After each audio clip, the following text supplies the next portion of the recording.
Hi hello నమస్తే welcome to my channel. This is Srilatha. ఈరోజు topic వచ్చేసి మన ఆర్థిక శాఖ మంత్రి గారు బట్టి విక్రమార్క గారు ప్రవేశపెట్టిన బడ్జెట్ గురించి మాట్లాడుకుందామండి.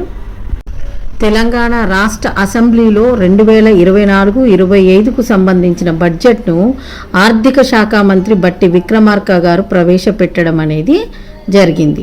బట్టి విక్రమార్క గారు ప్రవేశపెట్టిన బడ్జెట్ పైన ప్రజలందరూ బగ్గుమంటున్నారనే చెప్పవచ్చు. ఎందుకంటే కాంగ్రెస్ పార్టీ ఇచ్చిన హామీల విషయంలో ఏ ఒక్క హామీ కూడా నిధుల కేటాయింపు జరగలేదు.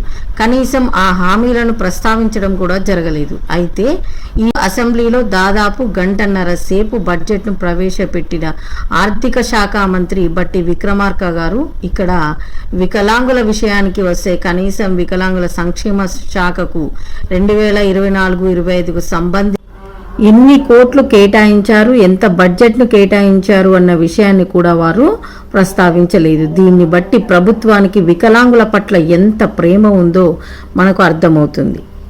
అధికారంలోకి రావటానికి ముందు ఇచ్చిన హామీలలో ముఖ్యమైనవి ఒక 10 ఉన్నాయి. 10 హామీలలో ఏ ఒక్క హామీకి కూడా ఎన్ని కోట్లు కేటాయిస్తున్నాము అని ఇప్పుడు అమలు చేస్తాము అని కానీ ప్రస్తావించలేదు. ఆసరా పెన్షన్ పెంపు గురించి లక్షల మంది ఎదురు చూస్తూ ఉన్నారు. కాంగ్రెస్ పార్టీ అధికారంలోకి రావటానికి ముందు వృద్ధుల వితంతుల పెన్షన్ 2000 నుండి 4000 రూపాయలుగాను పెంచుతామని హామీ ఇచ్చింది.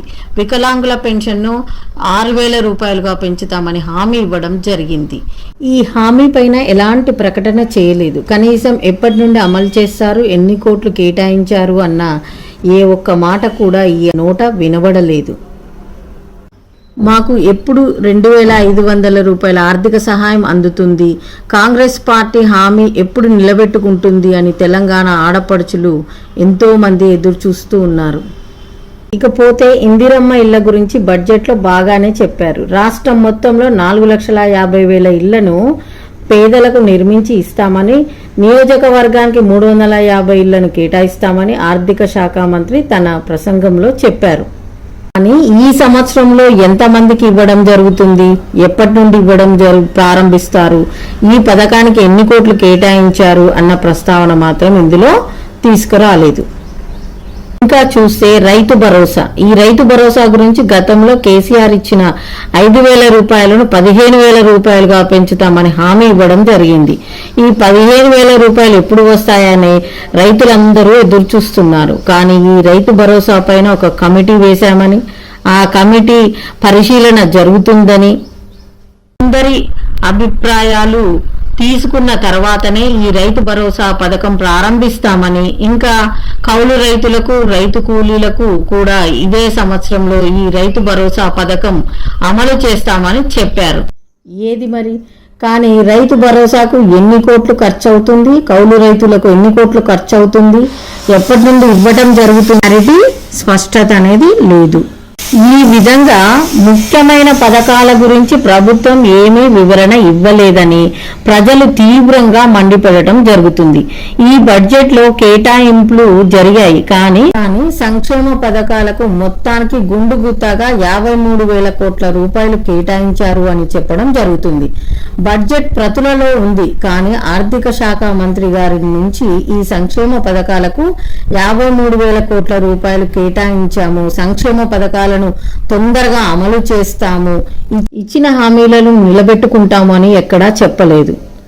ఒకసారి ఆంధ్రప్రదేశ్ వైపు చూస్తే అధికారంలోకి వచ్చిన 18 రోజుల లోపే ఆర్థిక భారం ఎక్కువగా ఉన్నప్పటికీ ఇక్కడ ఎన్టీఆర్ భరోసా పథకం కింద పెంచుతామన్న పెన్షన్లను 3,000ది 4,000 గాను, వికలాంగుల పెన్షన్ 3,000ది 6,000 గాను పెంచడం జరిగింది. అది నిబద్ధత అంటే, అది మాట మీద నిలబడటం అంటే. అవునంటారా కాదంటారా? మీరే చెప్పండి. ఆ విధంగా నడుచుకోవాలి. కానీ మనకు ఏ హామీలు పూర్తి చేశారు? పెన్షన్ల పెంపు జరగలేదు, మహాలక్ష్మి పథకం అలానే ఉంది, రైతు భరోసా అలానే ఉంది, నిరుద్యోగ భృతి సరే గత ప్రభుత్వం అప్పులు చేసింది అయినా మేము నడిపిస్తున్నాము అని పదే చెప్పడం జరుగుతుంది. గత ప్రభుత్వాన్ని విమర్శించడం కాదు, మీరు ఇచ్చిన హామీలను పూర్తి చేస్తున్నారా లేదా అని ప్రజలు అడుగుతున్నారు. పక్క రాష్ట్రంలో 12,000 కోట్ల రూపాయల అప్పుతో రాష్ట్రాన్ని భ్రష్టు పట్టించిన కానీ చంద్రబాబు నాయుడు గారు అధికారంలోకి వచ్చిన 18 రోజుల లోపే పెన్షన్ల పెంపును అమలు చేశారు. మన ప్రభుత్వం 100 రోజుల లోపే 6 గ్యారంటీలను అమలు చేస్తామని చెప్పి 7 నెలలు నిండాయి. 7 నెలలు నిండిన పెన్షన్ల పెంపు మాట ఎత్తనే ఎత్తట్లేదు. ఇక మిగిలిన సంక్షేమ పథకాల సంగతి సరే అంతే. ప్రజలలో వ్యతిరేకత మొదలైంది. వ్యతిరేకత పూర్తి స్థాయిలో రాకముందే సంక్షేమ పథకాలను అమలు చేస్తారని మనమందరం కోరుకుందాం.